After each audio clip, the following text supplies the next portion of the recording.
This is not an alien. It's not a flower. It's one of the most beautiful predators on Earth, and it was named after a demon. In the dry scrublands of the Mediterranean across Greece, Turkey, the Balkans, and North Africa, there exists a creature so strange it seems to be made of twigs, flowers, and nightmares. Its name is Empusa fasciata, the Pink Empusa Mantis, and when you first see one, you might not believe it's real. Look at it, that towering, tapering horn rising from its head like a crown worn by ancient priests. The impossibly slender body, segmented in shades of rose and jade, and those strange feathery outgrowths, lobules, sprouting from its legs and abdomen like botanical ornaments frozen mid-bloom. It looks like evolution decided to create a piece of living art, a walking bouquet, a sculpture carved from the landscape itself, assembled from the very materials of its Mediterranean home. And that's exactly the point. The Pink Empusa Mantis is a masterpiece of deception. Its form, its color, even the way it rocks back and forth, mimicking wind-moved plants, is designed to make it invisible, to blend seamlessly into the flowers, sticks, and grasses of the garigues, those low-20 Mediterranean scrublands where it hunts. These environments are harsh, dry, sun-scorched for half the year, lashed by winter storms for the other half. Only the most resilient plants survive here. Twisted shrubs, hardy wildflowers, dried grasses that rattle in the wind. And somewhere among them, indistinguishable from the vegetation itself, the Pink Empusa waits. It stands motionless for hours, days even. Forelegs folded in that iconic praying posture that gave the entire order of mantises its name, waiting. To most creatures, it doesn't exist. It's just another twig, another flower petal caught in the breeze, another piece of sun-bleached vegetation that survived the summer. But this delicate, beautiful creature is hiding something dark, something ancient. Because the name Empusa doesn't come from botany, it doesn't come from art or poetry or any romantic notion of Mediterranean beauty.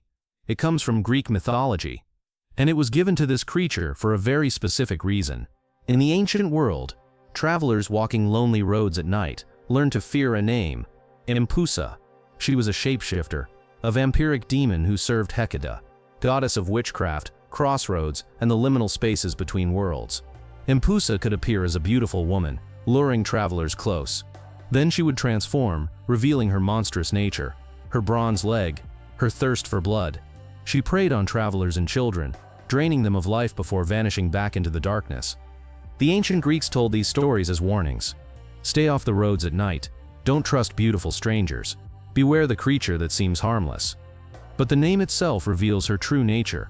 Empusa derives from ancient Greek, meaning leaper upon, the one who springs upon victims without warning.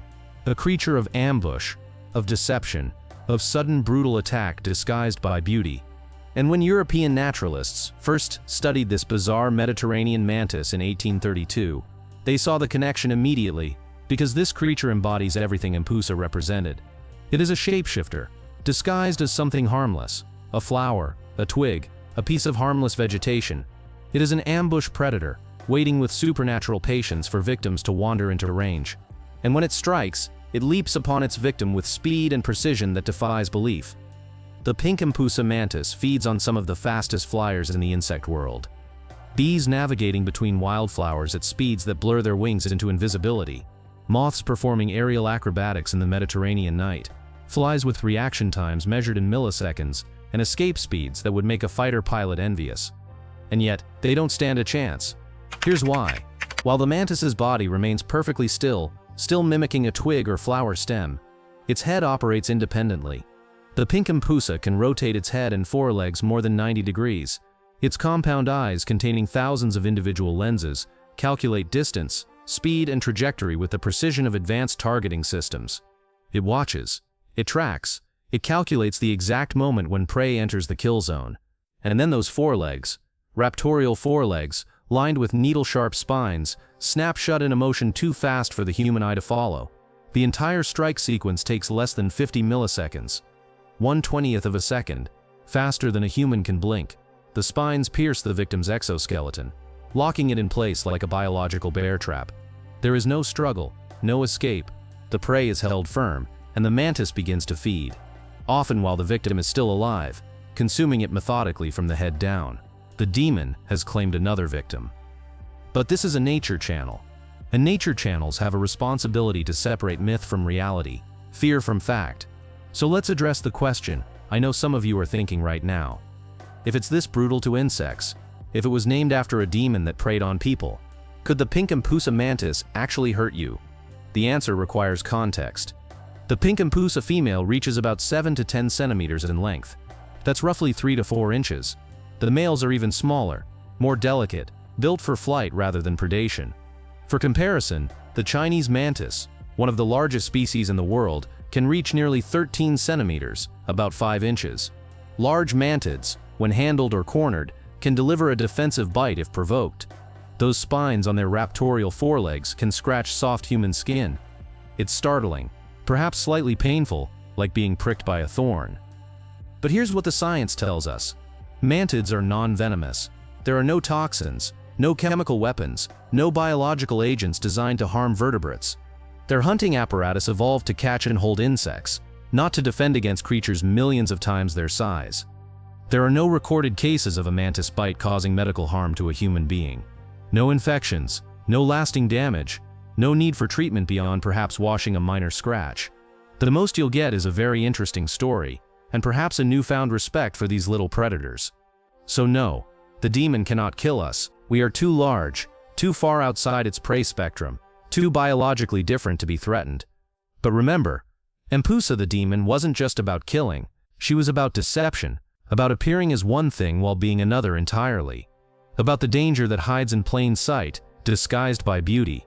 And in that regard, in the art of deception, this creature lives up to its name perfectly. The life cycle of the Pink Empusa Mantis is a masterclass in biological deception.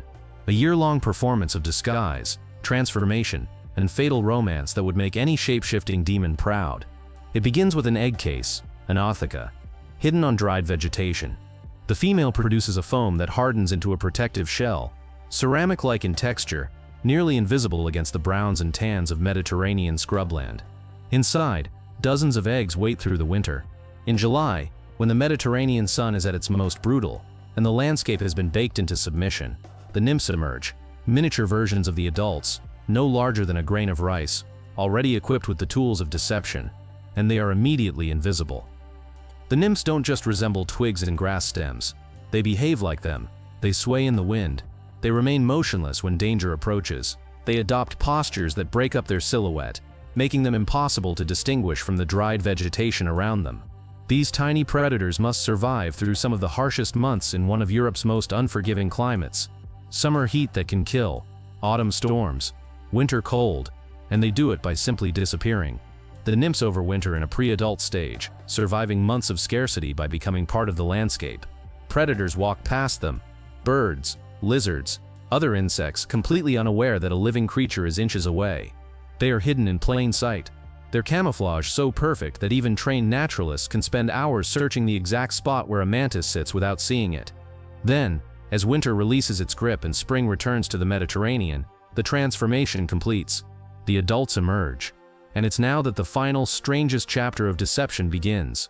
The males and females of the Pink Empusa Mantis are remarkably different. Sexual dimorphism taken to an extreme. The females are larger, more robust, their prominent coneheads and thick bodies designed for the long game of ambush predation and egg production.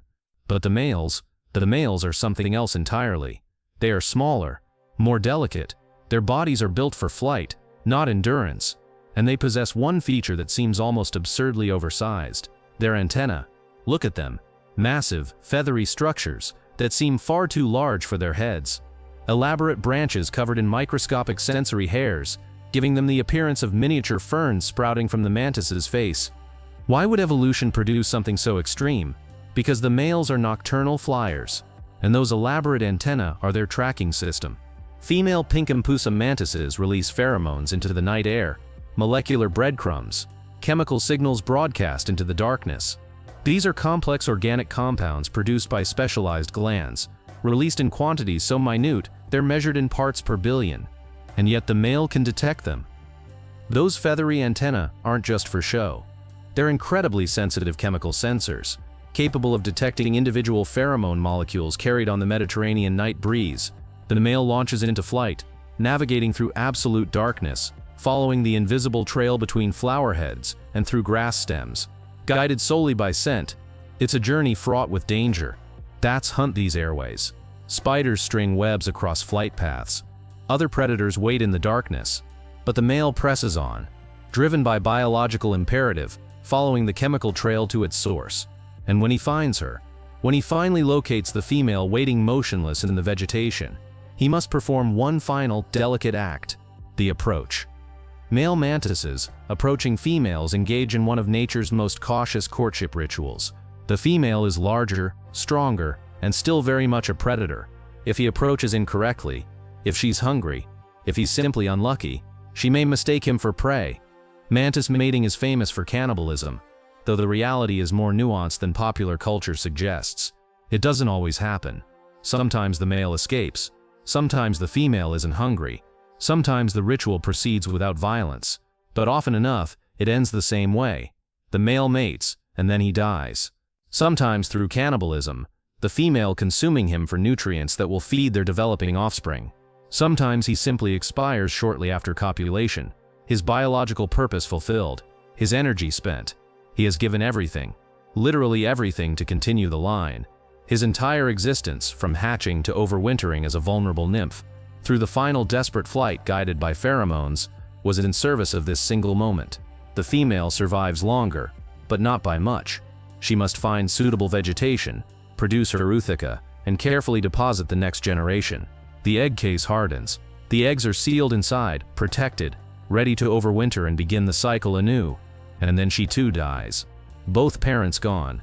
The eggs hidden among dried vegetation, indistinguishable from 1,000 other irregularities in the landscape. The cycle complete. The Pink Empusa Mantis lives up to its demonic name, not through violence against humans, but through something far more profound: perfect deception at every single stage of existence. It deceives its prey into thinking it's a flower, a harmless perch, a safe landing spot. It deceives its predators into thinking it's a stick, a dried leaf, a piece of botanical debris not worth investigating. It deceives death itself by vanishing into dormancy for months, waiting out the harsh seasons as a motionless nymph or a hardened egg. And in the end, like Empusa, the shape-shifting demon who could transform from beautiful woman to monster and back again, the Pink Empusa Mantis transforms one final time from living, breathing predator to hardened egg case, ensuring that its lineage springs upon the world anew each summer, continuing the cycle of deception. The Pink Empusa Mantis is a reminder that in nature, beauty and brutality are not opposites. They are two sides of the same evolutionary coin. That delicate, flower-like appearance exists solely to facilitate killing. That bizarre conehead, those elegant lobules, that hypnotic swaying dance, all tools of deception refined over millions of years of natural selection.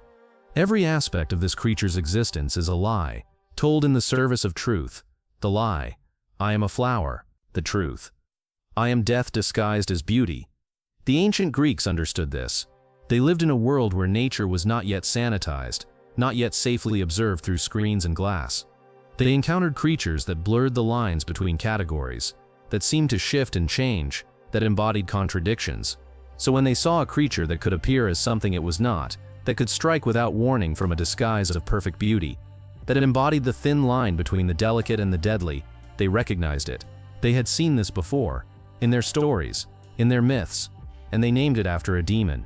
Perhaps that's the true revelation here. The line between flower and monster, between beauty and nightmare, between the harmless and the deadly, is sometimes impossibly thin. But only if you're not paying attention. The wild knows the truth. It always has. Beauty is often the most effective camouflage. Delicacy can conceal perfect lethality. And the most dangerous predators are often the ones you never see coming. The Pink Empusa Mantis, swaying gently in the Mediterranean breeze, indistinguishable from the pink wildflowers around it, is proof that sometimes the old stories got it exactly right. Sometimes, the demons are real. They're just much smaller than we imagined. If you like this video, please give a thumbs up and subscribe. Thank you.